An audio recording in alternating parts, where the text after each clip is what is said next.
അതെടുത്തു. അപ്പോൾ ഇതിങ്ങനെ ഇതിൻ്റെ ഉള്ളിൽ നിന്ന് ഇളകി വരും അല്ലേ?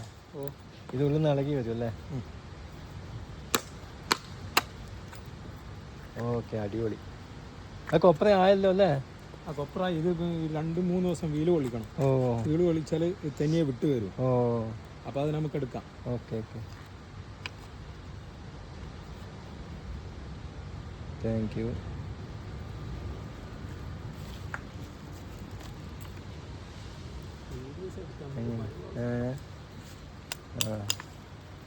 ഇതെന്താ ചെയ്യുക നിങ്ങൾ കഴിക്കും?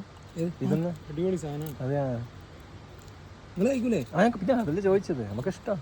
ഇത് ഇഷ്ടം പോലെ. ഇത് 2 ദിവസം മുന്നേ നല്ലോണം ബീച്ചിലിരിക്കുന്ന പെണ്ണുങ്ങളുണ്ടല്ലോ, അവരൊക്കെ ഭയങ്കര ഇഷ്ടമാണ് ഈ സാധനം. അപ്പൊ ഞങ്ങൾ തേങ്ങ കൊടുത്തായിരിക്കും. കുറച്ചുകൂടി പണി കുറവാണ്, അവര് ചെയ്തോളൂ ഇതെല്ലാം. അതിൽ ചെറുതല്ലേ?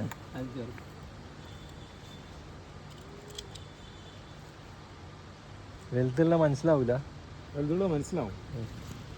കുറച്ച് അടിഭാഗത്തുള്ള. ഓ, അടിയില്ലേ? ഇതൊക്കെ ചെറുതായിരിക്കും. ഇനി ഉണ്ടാവും, അടുത്ത പ്രാവശ്യം ആക്കുമ്പോൾ തന്നാൽ മതി. ഇനി ഉണ്ടോ പണി? ഉണ്ടോ? ഇനിയും ഉണ്ടോ പണി? ഇനി ഇത് നാളെ വൈകിട്ട് വെക്കും. അന്നേരം ഞാൻ വരാം. മതിയാ? ഒന്നുകൂടി എടുക്കാം, ഒന്നുകൂടി തരാം. രാവിലെ വന്നാൽ മതിയായിരുന്നു. അതെ, ഞാൻ അറിയില്ല. ഞാൻ ഇങ്ങനെ നിങ്ങളെ ബാപ്പയാണോ അന്ന് സംസാരിച്ചത്? ഇല്ല, ബാപ്പ മരിച്ചു. ചാരാണ് പിന്നെ ഒരാൾ ഞാൻ ചോദിച്ചിരുന്നു. ബ്രദർ അല്ലേ?